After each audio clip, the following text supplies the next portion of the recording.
Hi, I'm James, a knee, foot and ankle specialist, and today's video we're going to compare all of the most popular Asics shoes to give you an idea of what might work best for you depending on the features.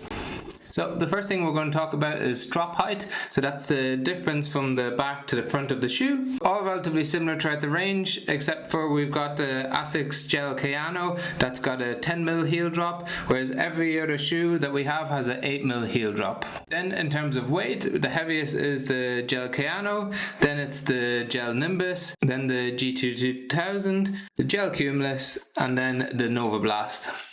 Then overall, we've got two main stability shoes, so it's the GT-2000 and the Gel-Kayano 31. Then we've got two staples of the Asics brand, the Gel-Cumulus and the Gel-Nimbus, and they're more considered neutral running shoes. Then we've got a faster running shoe, more performance running shoe in the Novoblast 4, and then we've got a carbon plated shoe in the Asics Glideride 3.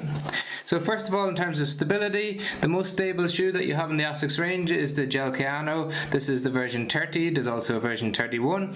They try to provide extra stability by having a little bit of a medial arch support, so you can see the grey bit here. Then they have a wider platform underneath with some sole flare, and sole flare means that the sole comes out a little bit wider than where your foot sits within the bed. That just helps to give you extra stability. Then it has a nice heel bevel, relatively small, that allows a nice transition when you hit the ground, and then it's got a relatively aggressive forefoot rocker which helps to propel you forward.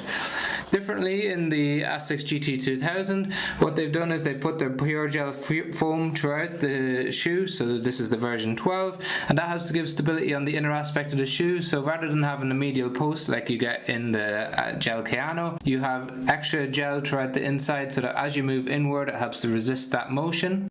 It's also got a wider base and a little bit of sole flare.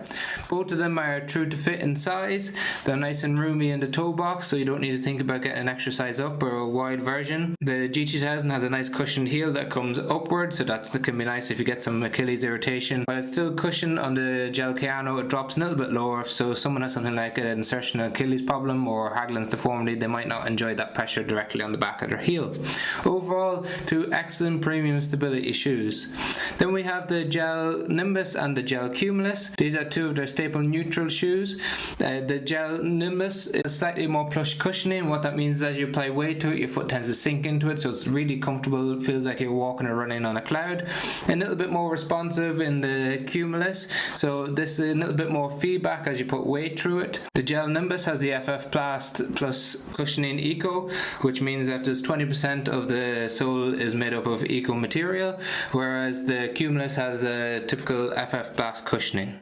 One thing to keep in mind with both of these is on the upper mesh, it's a little bit tapered at the front, so in the toe box, so it curves around a little bit, and some people might need a half a size up, whereas these two stability shoes are typically true to size fit. Two excellent shoes for daily runs. The Gel-Cumulus would recommend for slightly faster runs, whereas if you want a nice easy day, then we'd recommend the Gel-Nimbus so that it feels like you're walking on a cloud, nice and padded.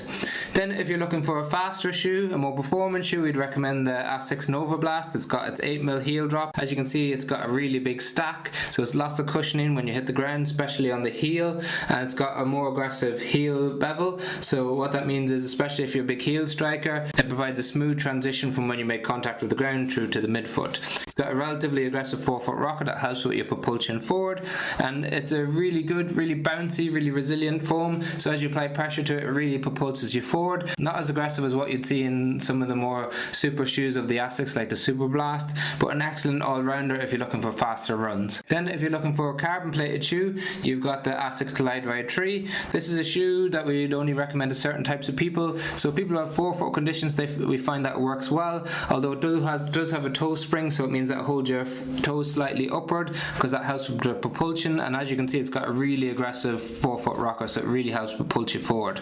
It's also a neutral shoe, a little bit unstable for some people, especially on slower runs, so if you have any problems with tendon issues such as posterior tibial tendon, peroneal tendonitis, not a shoe that we'd recommend. But if you have forefoot pathologies, a shoe that we'd recommend. Excellent for daily runs, recovery runs. So if you're looking for a really stiff shoe, a aggressive forefoot rocker for daily longer runs, then we look at the Glideride 3. If you're looking for faster runs, a bit more responsive, nice and cushioned, feels like you could run all day in it, the Novoblast. If you're looking for recovery runs, nice and soft and spongy, then we'd look at the Gel-Nimbus. A little bit faster but still quite plush, then we'd look at the Gel-Cumulus.